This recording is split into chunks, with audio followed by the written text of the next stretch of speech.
حضرت سیدنا ابراہیم خلیل اللہ اعلیٰ نبینا علیہ الصلاۃ والسلام کا تذکرہ قرآن مجید نے کئی جگہوں پہ بیان فرمایا ہے۔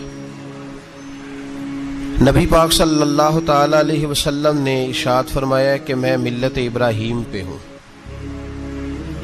حضرت ابراہیم علیہ الصلاۃ والسلام کے سیرت کو، سوانے کو، ان کی زندگی کے واقعات کو قرآن مجید نے متعدد مقامات پہ بیان کیا ہے۔ انبیاء کرام علیہ السلام 1,24,000 کم و بیش ہوئے، لیکن دین اسلام میں نبی پاک علیہ السلام کی امت میں جو مقام حضرت ابراہیم کا ہے وہ بس انہی کا ہے۔ ان کی زندگی ایک بڑی خوبصورت، بڑی منفرد اور مسلمانوں کے لیے بڑی اسوہ نور دینے والی زندگی ہے۔ نبی پاک صلی اللہ علیہ وسلم نے فرمایا میں اپنے باپ حضرت ابراہیم کی دعا بن کے دنیا میں آیا ہوں۔ اور پھر محبوب پاک سید عالم صلی اللہ تعالی علیہ وسلم نے اپنی امت میں بھی جناب ابراہیم کے طریقے کو جاری رکھا۔ صحابہ نے قربانی کے بارے میں حضور سے پوچھا ما ھذہ الاضحیہ، یا رسول اللہ صلی اللہ علیہ وسلم یہ قربانی کیا ہے؟ تو فرمایا سنت ابیکم ابراہیم، یہ تمہارے باپ حضرت ابراہیم کا طریقہ ہے، یہ تمہارے باپ حضرت، حالانکہ قربانی نبی پاک صلی اللہ علیہ وسلم کا بھی طریقہ ہے، لیکن فرمایا تمہارے باپ حضرت ابراہیم کے ذکر کو باقی رکھا۔ اللہم صلی علی محمد وعلی آل محمد کما صلیت علی ابراہیم وعلی آل ابراہیم، ان کے تذکرے کو باقی رکھا دین کے اندر۔ حضرت ابراہیم بڑی امتیازی شان والے نبی ہیں، بڑی امتیازی شان والے۔ رب کریم کا وہ دوست جس نے کوئی چیز بچا کے نہیں رکھی، ہر شے ہی اپنے رب کی بارگاہ میں پیش کر دی۔ چند چیزوں سے انسان کو بڑا پیار ہوتا ہے، گھر اسے بڑا پیارا ہوتا ہے۔ وہ بڑا خوبصورت ہوٹل، 5 سٹار ہوٹل میں رہا، وہ اسلام آباد گیا، کسی سفر پہ گیا تو بڑے اعلیٰ قسم کے اس کو کھانے ملے، بڑی چیزیں ملی، لیکن کبھی دائیں کروٹ کبھی بائیں کروٹ۔ تو ساتھ بیڈ پہ دوست تھا تو اس نے کہا صاحب سو جاؤ، تو اس نے کہا یار جو مزہ اپنے گھر میں سونے کا ہے وہ کسی اور جگہ تھوڑی ہے۔ گھر بڑا پیارا ہوتا ہے، انسان کو لگاؤ ہوتا ہے، جس بے تکلفی سے، سکون سے، آرام سے انسان اپنے گھر میں وقت بتاتا ہے، کہیں اور مشکل ہو جاتا ہے۔ دوسرا، انسان کو اولاد بڑی پیاری ہوتی ہے، بڑی عجیب شے، نہ ہو تب بھی بڑا دکھ ہے، اور ہونے کے بعد بھی اس کی بڑی آزمائشیں، یہ بڑی ایک میٹھی چیز ہے۔ اولاد ایک بڑا عجیب سا میوہ ہے، پتہ نہیں یہ کس انجیکشن کا نام ہے کہ چھاتی پر چڑھ جائے تو اللہ سکون عطا فرما دیتا ہے، پتہ نہیں کس ٹھنڈی دولت کا نام رب کریم نے اولاد رکھا ہے، بڑی پیاری ہوتی ہے اولاد۔ پھر تیسری چیز انسان کی اپنی جان ہے، اور یہ اتنی قیمتی شے ہے کہ اللہ کریم نے فرمایا کہ اگر تیری گردن پہ کوئی آدمی پستول رکھ کے، تلوار تیرے گلے پہ رکھ کے کہے نہ کہ رب کا انکار کر دے ورنہ مار دوں گا، تو فرمایا وقتی طور پہ میری ذات کا انکار کر پر جان بچا جا۔ اگر تو مرنے کے قریب ہو گیا ہے اور حرام شے کھائے بغیر تو بچ نہیں سکتا، مر جائے گا، تو فرمایا چل تو اس طرح کر حرام کھا کے جان بچا، پر جان بچانا فرض ہے، ضروری ہے۔ وطن بڑا پیارا، اولاد بڑی پیاری، جان بڑی پیاری، پر حضرت ابراہیم سے رب کریم نے فرمایا چل ابراہیم کوئی چیز دے، تو کہا یا اللہ تینوں ہی تیرے نام پہ قربان کرتا ہوں، تیری ہوئی ساری، ہر شے تیری۔ حضرت ابراہیم نے دین کے لیے، آپ شہر بابل کے قریب پیدا ہوئے تھے، وہاں سے مصر آئے، مصر سے فلسطین آئے، اور فلسطین سے آ کر کے کعبہ آباد فرمایا۔ زندگی سفروں میں گزری، سفر ایک تکلیف والی چیز ہے، پر حضرت ابراہیم نے وطن چھوڑ دیا، گھر چھوڑ دیا۔ جان بڑی عزیز ہوتی ہے اصل میں نا، جب انسان جد و جہد کرتا ہے نا دین کے لیے، تو اس کے راستے میں بڑی چیزیں آتی ہیں، کبھی اولاد، کبھی گھر، کبھی باہر، کبھی حکومتیں، کبھی سیاستیں، کبھی چدراہٹیں، اس کے راستے میں بڑا کچھ آتا ہے اور اسے ہر چیز کو فیس کرنا پڑتا ہے. گھر کے اندر بھی جنگ ہوتی ہے اور گھر کے باہر بھی لڑائی ہوتی ہے. یہ آسان ہے ہی نہیں. ہم تو خیر ہتھیار چھوڑ کے پھینکنے والے لوگ ہیں، ہم بھولے بھالے لوگ ہیں. ہم کہتے ہیں میں نے تو کہا تھا مہندی نہ کرو، پر بیٹے نہیں مانے، بولے جو ہوئے. اسی طرح حالانکہ اگر وہ بیٹا کہے نا کہ ابا جی لاؤ زندگی میں سارا کچھ میرے نام کرو، تو پھر ہم بولے نہیں ہوتے اور اس وقت ہم تیز ہوتے ہیں، کہتے ہیں یہ کیسے ہو سکتا ہے، ہاتھ کاٹ کے دے دوں.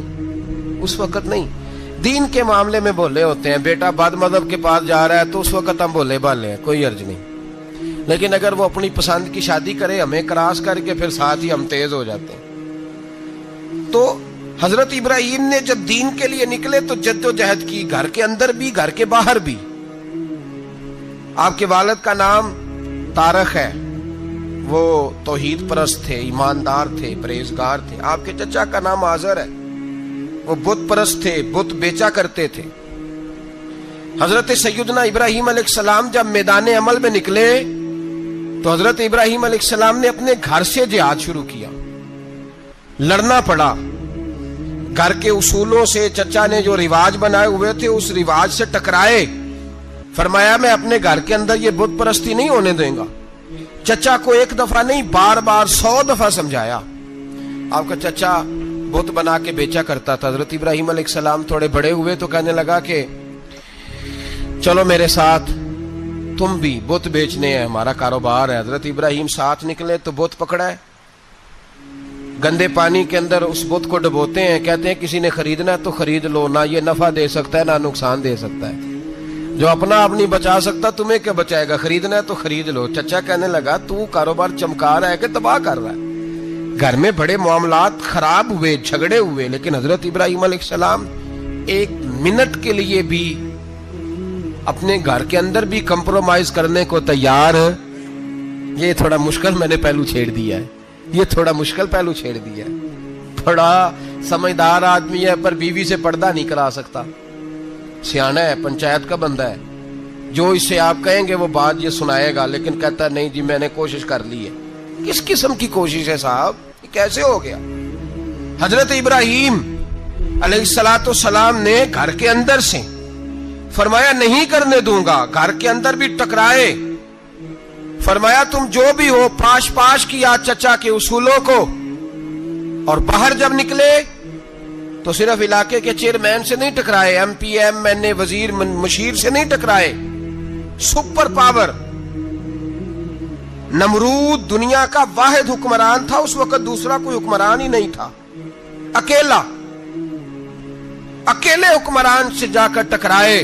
کوئی ساتھ فوج نہیں تھی، کوئی ساتھ ان کے طاقت بظاہر دنیا داری کی کوئی نہیں تھی، پر حضرت ابراہیم جا کے ٹکرائے. اور میرے رسول پاک صلی اللہ علیہ وسلم نے سند بیان کی. فرمایا افضل الجہاد کلمۃ الحق عند سلطان الجابر.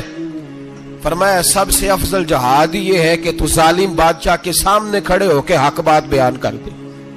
یہ سب سے بڑا جہاد ہے، یہ سب سے افضل الجہاد کلمۃ الحق عند سلطان الجابر، سب سے بڑا جہاد. حضرت ابراہیم کھڑے ہو گئے، سپر پاور سے ٹکرائے.